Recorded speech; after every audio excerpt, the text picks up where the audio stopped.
ഇത്രയും തണുപ്പത്ത് രാവിലെ എണീപ്പിച്ച് മക്കളെ സ്കൂളിൽ പറഞ്ഞേക്കുക എന്നുള്ളതാണ് വലിയ ടാസ്ക്. അവരെ പറഞ്ഞിട്ടും കാര്യമില്ല, നമ്മളെ അവസ്ഥ ഇങ്ങനെ തന്നെയാണ്. പുതപ്പിൻ്റെ ഉള്ളിൽ നിന്ന് പുറത്തേക്ക് ഇറങ്ങുമ്പോഴാണ് തണുപ്പറിയൽ, പിന്നെ അതിനോട് അങ്ങോട്ട് സെറ്റാവും. ഡിസംബർ മുതൽ വിൻ്റർ സ്റ്റാർട്ട് ചെയ്യെങ്കിലും സ്നോയുടെ ഏറ്റവും പീക്ക് പോയിന്റ് വരുന്നത് ഈ ടൈമിലാണ് കേട്ടോ. ഇവിടുത്തെ ഒരു കാലാവസ്ഥ തന്നെ ഭയങ്കര ഡിഫറെൻ്റ് ആണ്.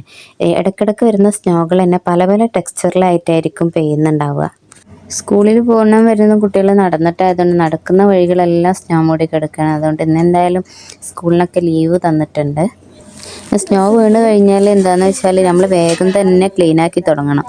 ആദ്യത്തിൽ നമുക്ക് നല്ല സോഫ്റ്റ് ആയിട്ടായിരിക്കും സ്നോ ഉണ്ടാവുക. അപ്പം നമുക്ക് കോരിയെടുക്കാനൊന്നും വലിയ ബുദ്ധിമുട്ടില്ല, വെയിറ്റ് ഒന്നും ഉണ്ടാവില്ല. അപ്പോൾ അവനവൻ്റെ അത്യാവശ്യ ഭാഗങ്ങൾ, പാർക്കിങ് നടക്കുന്ന ഏരിയകളൊക്കെ പെട്ടെന്ന് എല്ലാവരും ക്ലീനാക്കി തുടങ്ങിയിട്ടുണ്ട്. അതുപോലെ തന്നെ ഇപ്പോൾ നമ്മളെ തൊട്ടടുത്തുള്ള ഷോപ്പുകളാണ്, അവിടെയൊക്കെ പാർക്കിംഗ് ഏരിയകളൊക്കെ ലോഡർ മെഷീൻ വന്നിട്ട് എല്ലാം ക്ലീനാക്കിക്കൊണ്ടിരിക്കുക കേട്ടോ. പിന്നെ റോഡുകളൊക്കെ ഗവൺമെൻറ്റിൻ്റെ സർവീസ് തന്നെയാണ്, അവർ വന്നിട്ട് ക്ലീൻ ആക്കും. അപ്പം നമ്മളവിടെ എത്തിയപ്പോഴത്തേന് രാത്രി ആയിട്ടുണ്ട്.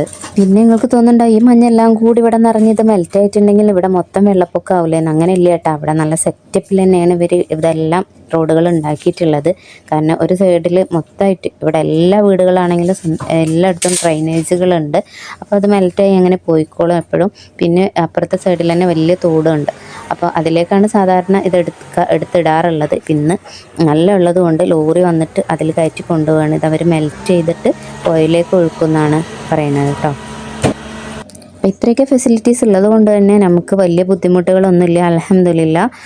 എന്തായാലും ബുദ്ധിമുട്ടുകളൊന്നും ഇല്ലാതിരിക്കട്ടെ. പിന്നെ ഒരു കാര്യം കണ്ടോക്കി, ജപ്പാനത്തെ റോഡുമ്പോൾ വെള്ളച്ചാട്ടം ഇതെന്താണെന്നൊന്ന് ഗസ് ചെയ്യാൻ പറ്റുമോ? ഒന്ന് കമൻറ്റിൽ അറിയിക്കേ. പിന്നെ ഒരു കാര്യം കേട്ടോ, സബ്സ്ക്രൈബ് ചെയ്യാതെ നിങ്ങൾ കാണണമെങ്കിൽ ഒന്ന് സബ്സ്ക്രൈബ് ചെയ്യും.